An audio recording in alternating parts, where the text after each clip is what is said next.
इतना गौरवशाली इतिहास रहा है इसका, इतने महान पुरुष यहाँ पे पैदा हुए हैं। हालांकि मैं कहना चाहता हूँ कि हमारे बिहार में जितना बाप उतना शायद कहीं ना, और जन जन तक हम इसको लेके जाएं और इसे एक आंदोलन बनाएं।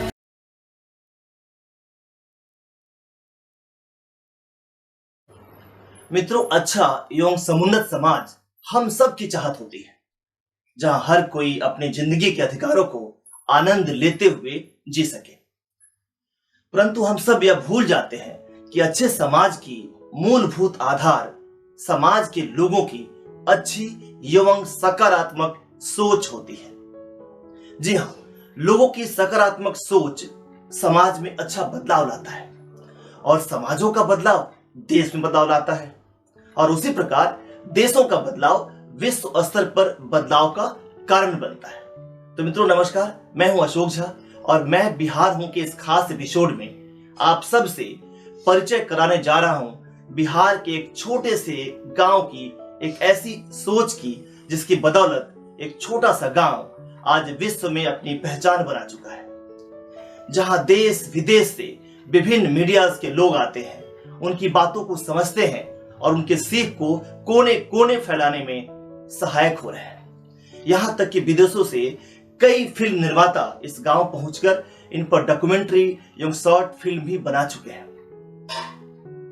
मित्रों, हम भले ही बेटी बचाओ बेटी पढ़ाओ के बड़े बड़े बैनर एवं होर्डिंग लगा दें, इस स्लोगन को हर नेता एवं बुद्धिजीवी के भाषण का एक महत्वपूर्ण नारा बना दें, सोशल मीडिया पर जितना भी सेल्फी विथ डॉटर फैला दें, मगर यह आज कटु सत्य है कि आमतौर पर हमारे समाज का एक बड़ा हिस्सा गरीबी, अशिक्षा और भूखमरी के शिकार होने की वजह से या फिर अत्यधिक रूप से रूढ़िवादी होने की वजह से अमूमन बेटियों को आर्थिक बोझ के तौर पर देखता है।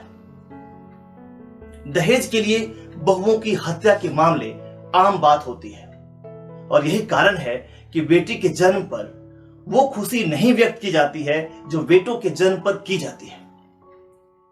जहां बेटों को बुढ़ापे का सहारा माना जाता है, वहीं बेटियों को आर्थिक चिंता का कारण। परंतु बिहार के भागलपुर जिले के नवगछिया का एक छोटा सा गांव जिसका नाम है धरहरा, इस मामले में अपने सार्थक सोच के बदौलत विश्व पटल पर छाता चला गया। कारण है इस गांव की एक ऐसी परंपरा जो बेटियों के जन्म के बहाने मानव और पर्यावरण के संबंध को और भी ज्यादा मजबूत बनाती है। या ऐसे कहूं कि इस गांव के लोगों की एक सोच ने एक तीर से कई निशाने साधे हैं, जैसे सामाजिक बुराई को खत्म करना, पर्यावरण को बचाने के काम करना और इसके साथ साथ आर्थिक संपन्नता के भी अवसर खोलना।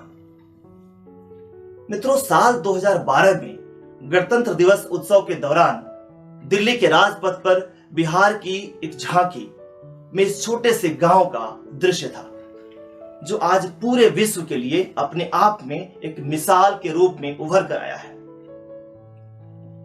जिला मुख्यालय से केवल 20 किलोमीटर की दूरी पर स्थित यह गांव इस इलाके के सबसे ज्यादा हरे भरे क्षेत्रों में से एक है। सिर्फ यही नहीं, धरहरा गांव बिहार की उस तस्वीर को बिल्कुल झुठला देगा जिसमें भ्रूण हत्या और महिलाओं का शोषण ही दिखाई पड़ता है। बिहार के दूसरे किसी भी गांव की एवज में इस गांव में बेटियों के पैदा होने पर उनका स्वागत कम से कम 10 फलों के पौधे लगाकर किया जाता है। आम एवं लीची के पौधों को लगाकर बेटी के होने का उत्सव मनाना यहां मानो परंपरा सी बन गई है। नवजात बच्चियों को यहां देवी लक्ष्मी के रूप में पूजा जाता है और जब वे बड़ी होती हैं तो ये आम के पेड़ भी उन्हें विरासत के तौर पर सौंप दिए जाते हैं। इसी परंपरा की बदौलत यह गांव, जो कि दक्षिण से गंगा नदी से तथा पूर्वोत्तर से कोसी नदी से घिरा हुआ है, आज लगभग 20,000 से भी ज्यादा फलों के पेड़ों के बीच बसा हुआ है और अपने नाम को सार्थक कर रहा है। दोस्तों, आज जब पूरी दुनिया भ्रूण हत्या, भूमंडलीय उष्मीकरण और कार्बन प्रोडक्शन जैसी परेशानियों से जूझ रही है, ऐसे में बेटियों के होने पर वृक्षारोपण करने की इनकी एक साधारण सी सोच इन मुश्किल हालातों से लड़ने की एक कारगर तरकीब के रूप में उभरी है। मित्रों, बेटियों के जन्म पर गांव में 10 पेड़ लगाने की परंपरा से संबंधित इस गांव का अंगिका भाषा में एक गीत है कि बिटिया जन्म पर पेड़ लगाबो, संग संग मंगल गाबो नी।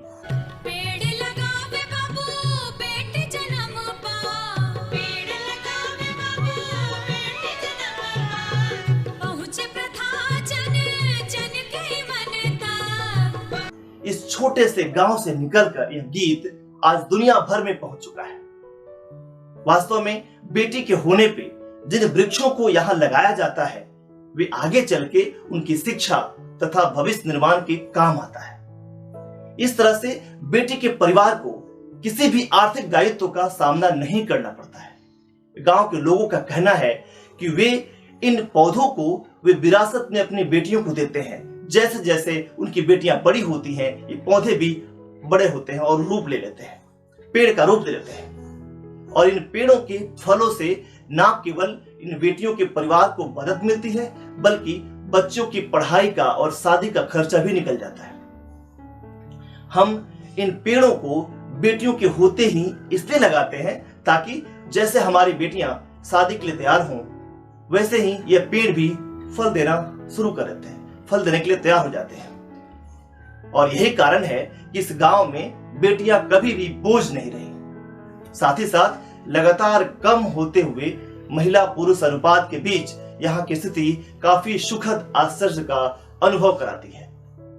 और मित्रों, मेरा तो यह भी मानना है कि नवगछिया के इस धरहरा गांव के लोगों के लिए पौधे लगाना महज अपनी बेटियों के भविष्य के लिए संपत्ति इकट्ठा करना हो सकता है, पर इस तरीके ने इन महिलाओं में स्वामित्व के भाव को भी जगाया है, जो कि यहाँ की महिलाओं के लिए एक आम बात नहीं है। मित्रों, वैसे भागलपुर जिला शुरू से ही अपने आम की पैदावार के लिए मशहूर रहा है। आम के एक पौधे को पेड़ बनने में औसतन 4 से 5 साल लग जाता है। इसके बाद थोड़ी सी देखभाल करने पर ये पेड़ हर साल भरपूर मात्रा में फल दिया करते हैं। जहां इन फलों का एक बड़ा हिस्सा आमदनी के लिए बेच दिया जाता है, वहीं लोग इसको खाने में भी यूज करते हैं। आम के पेड़ों को लगाने का एक लाभ यह भी है कि जब ये पेड़ वृद्ध हो जाते हैं तब इन्हें काट कर इनकी लकड़ियां भी इकट्ठा की जा सकती हैं, जिनसे बने सस्ते फर्नीचर की आज के बाजार में हमेशा से काफी मात्रा में मांग होती रही है। मित्रों, इस परंपरा का एक और भी फायदा है कि इसने यहाँ फलों की खेती के लिए एक अवसर प्रदान किया है, क्योंकि खेतों की अपेक्षा फलों की बागानों में काम करने में कम मेहनत लगती है। बस शुरुआत के कुछ सालों में धैर्य रखने की जरूरत होती है और फिर तो ये पेड़ बेहतर से बेहतर परिणाम देते चले जाते हैं। इन पेड़ों ने यहाँ की खेती के तरीकों भी बदल दिया है।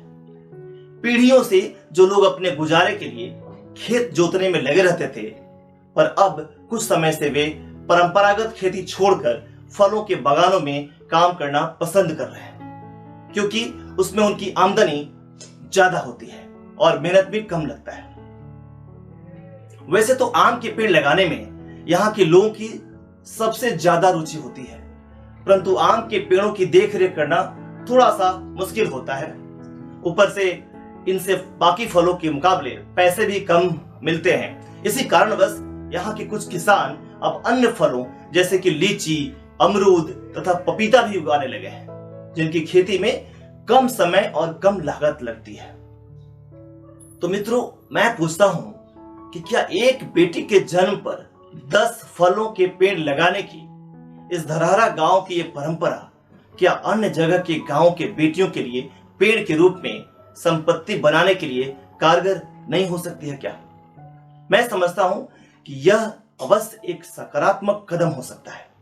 मेरा मानना है कि यदि यह उपाय बिहार या देश के बाकी क्षेत्रों में भी अपनाया जाए तो इससे उन क्षेत्रों की बड़ी समस्याएं जैसे भ्रूण हत्या एवं पर्यावरण संरक्षण का निवारण तो होगा ही, साथ ही साथ यह गांव के लोगों की आर्थिक स्थिति को मजबूत करने के में बहुत ही कारगर सिद्ध होगा। तो मेरा मानना है कि अगर अच्छी सोच कहीं से भी मिले उसे आत्मसात कर लेना चाहिए और उसे क्रियान्वित कर देना चाहिए। तो मित्रों, बिहार के एक इस धरहरा गांव के इस संदेश के साथ कि बेटियों को वरदान माने और पेड़ों को पूंजी जाने के साथ आज के लिए मैं विदा लेता हूं और फिर मिलते हैं एक नए सोच और विचार के साथ। तब तक आप सबको नमस्कार। आप सुरक्षित रहें, कोरोना से बचते रहें और स्वस्थ रहें। धन्यवाद।